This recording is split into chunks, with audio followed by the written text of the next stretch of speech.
Economia in agonia, stagnante, mancati pagamenti alle imprese, ritardi della politica. Secondo Confindustria di Agrigento siamo al game over.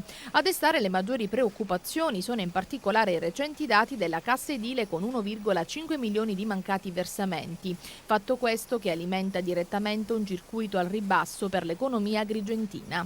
Dati evidenziati dal presidente dei giovani di Confindustria Agrigento, Andrea Messina, il quale sottolinea che con i margini medi attuali, il livello di imposizione fiscale e contributivo, oltre che la contestuale stretta creditizia, rendono il ritardo nei pagamenti insostenibile, perché le imprese non riescono più ad onorare gli impegni, in primis il versamento dei contributi.